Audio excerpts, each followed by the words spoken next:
Hello बच्चों, let's read this question. Healing of wound in plants takes place by the activity of A.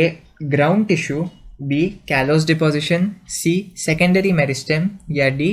Permanent tissue.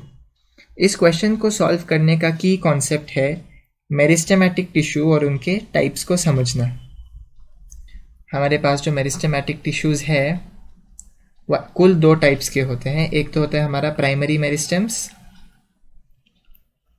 और दूसरा होता है हमारा secondary meristems. जो प्राइमरी मेरिस्टेम्स है वो मेरिस्टेमेटिक बाय बर्थ होते हैं, मेरिस्टेमेटिक बाय बर्थ। लेकिन जो सेकेंडरी मेरिस्टेम्स होते हैं वो एक्चुअली फुल्ली डिफरेंशिएटेड टिश्यूज़ है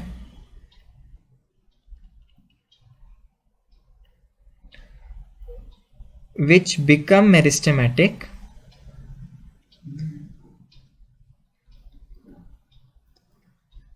due to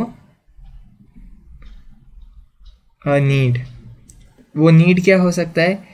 जैसे कि सेकेंडरी ग्रोथ के टाइम पे हो सकता है या वुंड हीलिंग के टाइम पे हो सकता है। वो एक्चुअली तो फुल्ली डिफरेंशिएटेड है, लेकिन यदि प्लांट को कहीं पर चोट लग गई तो वो अपने आप को मेरिस्टेमेटिक बना देते हैं और प्रोलिफरेट करते हैं ताकि उस घाव को वो भर सके। यदि हमारे पास ये कुछ पैरेन्काइमा सेल्स के लेयर्स हैं और यहाँ पर एक डीप कट ऐसा कुछ हो गया तो उसके बाद क्या होगा? ये जो पैरेन्काइमा सेल्स है ये डी डिफ्रेंशिएट कर देते हैं। डी डिफ्रेंशिएट का मतलब है फिर से मेरिस्टेमेटिक बन जाते हैं और फिर वो ऐसा एक कंटिन्यूअस लेयर बना के उस घाव को भर देते हैं। ये जब घाव भर गया वो वापस रीडिफ्रेंशिएट करेंगे,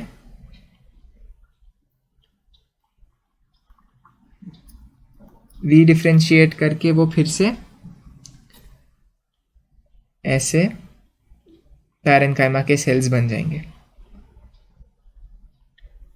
डी डिफ्रेंशिएट का मतलब होता है मेरिस्टेम में कन्वर्ट होना और रीडिफ्रेंशिएट का मतलब होता है मेरिस्टेमेटिक स्टेट से बाहर आना। तो हमें अगर ऑप्शंस देखना है तो हमें पूछा गया है healing of wound in plants take place by the activity of a ground tissue, गलत।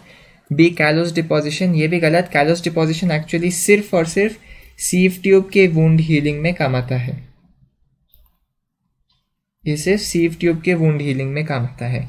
सीव ट्यूब आपको पता है फ्लोएम का हिस्सा होता है। सी सेकेंडरी मेरिस्टेम, आपने अभी अभी देखा कि वुंड हीलिंग के टाइम में भी एक फुल्ली डिफरेंशिएटेड टिश्यू मेरिस्टेमेटिक बन सकता है और वो सेकेंडरी मेरिस्टेम के कैटेगरी में आएगा। या D permanent tissue, permanent tissues कभी भी वुंड हील नहीं कर सकते। इसीलिए the correct answer to this question is option C, secondary meristem. Hope you have understood it well. All the best.